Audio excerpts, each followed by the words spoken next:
We're now joined by Adele LaTourette, who is Assistant Vice President of Policy and Advocacy at the Community Food Bank of New Jersey, one of our longtime partners, promoting greater public awareness around food insecurity issues. Adele, good to see you. Good to see you, Steve. You got it. Hey, can we get right to this? 50 years, Community Food Bank celebrating? Talk about that. That's exactly right. Kathleen started the food bank in 1975. Kathleen DiChiara? Kathleen DiChiara, yes. Out of the station wagon, right? Out of a station wagon, yep, and the back of her station wagon in Newark. And right now, the Community Food Bank is the largest organization dealing with food insecurity issues in the state, correct? That's right. We now serve 90 million meals annually. So yeah, it's a new world. Talk about advocacy, public policy. What would you say is the greatest impact of federal funding cuts? We've had people on who debate this and say, Steve, the cuts in SNAP, which stands for Supplemental Nutrition Assistance Program, SNAP, SNAP, otherwise known as food stamps before that, Right. that the cuts do not negatively impact people who are currently on SNAP. You say? I disagree. Talk about it. I think what we really have to focus on is, so SNAP brought in 1.9 billion into the state last year. What HR 1 did, the big bill, is it's hard to call it cuts in certain instances. And please tell me if I get too wonky, because I kind of have a wonk reputation around here. You're talking about the federal legislation. Federal legislation. The That's big, exactly beautiful right. bill that Congress passed by a narrow margin. Go ahead. So what it did was it really erected more barriers. It really made it more challenging to participate in the bill. But I think also part of what happened, we have people going to food pantries who are saying SNAP doesn't exist anymore. So much of it is kind of public perception, messaging around the program. But again, yes, that bill, I think to me, the biggest change is so much of the financial aspect of SNAP, formerly known as food stamps, is going to now come down to the state. So at the state level, we'll be looking at increased costs of 100 to 300 million to operate the program. And at the county level, we'll be looking at 78 million between the counties to run the program. So that's going to be a huge lift in terms of what the state can do and what the counties can do. So the new governor, who will take office in January 2026, this issue will be front and center. Absolutely. And not just SNAP. We also have the Medicaid issue. I think, in fact, I know what we need to do in New Jersey, and I'm just going to talk New Jersey because that's the state that I know. We need to focus on making sure that we inform people about the changes, educate them about how they can comply. We need a broad partnership. We need a bipartisan partnership. I optimistically really believe that New Jersey can lead the way in showing what we can do in a bipartisan way. We are going to have to come at this regardless of who wins the governorship. This is going to have a huge impact on the state and the people in the state who are hungry and food insecure. And I believe that no politician in New Jersey thinks that we should have hungry and food insecure people living in our state. So I think we have to work together, build bridges to one another, and make sure we focus on how we can help people comply, how we can build avenues of compliance, and how we can really make sure that people have access to the benefits they so desperately need.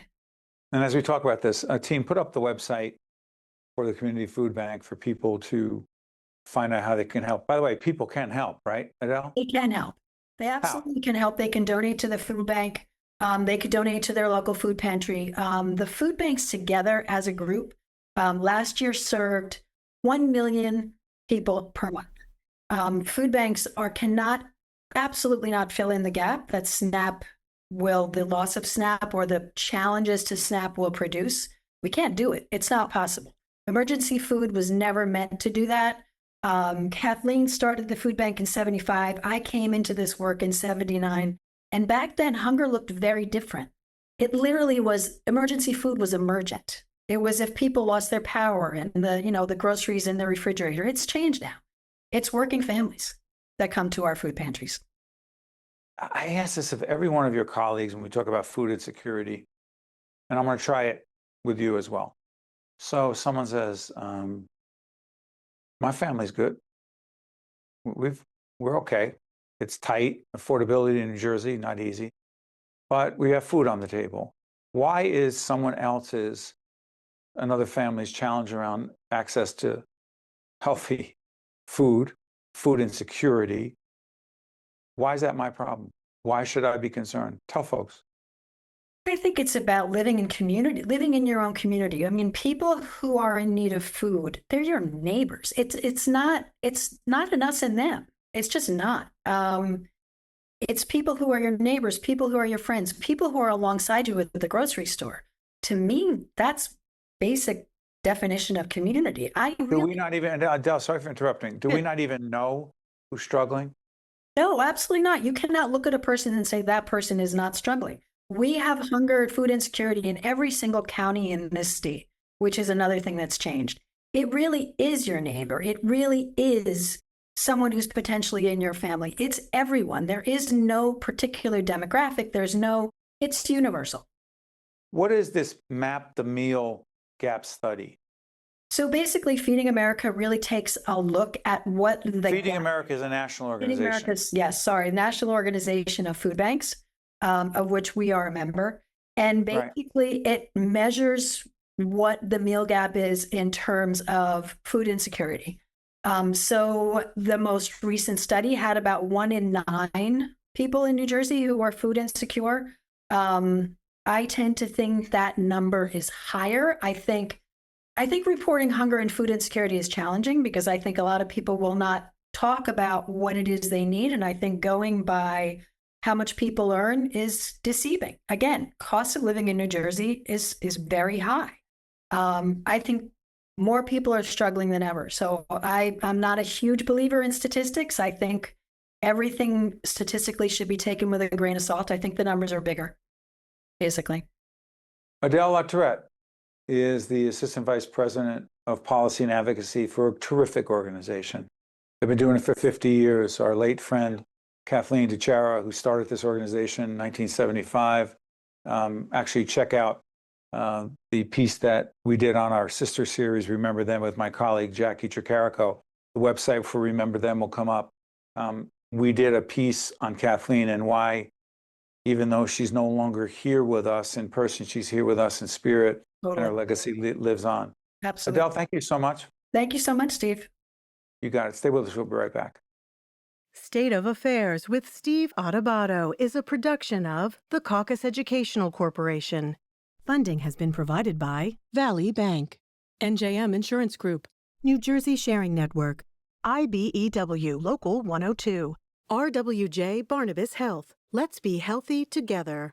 The Port Authority of New York and New Jersey, Horizon Blue Cross Blue Shield of New Jersey, the New Jersey Economic Development Authority, and by Robert Wood Johnson Foundation. Promotional support provided by NJBIA and by Insider NJ. For the last 125 years, the International Brotherhood of Electrical Workers Local 102 has powered progress and built a brighter future. As we celebrate this incredible milestone, we honor the dedication of our past, the strength of our present, and the promise of our future. Together, we're stronger.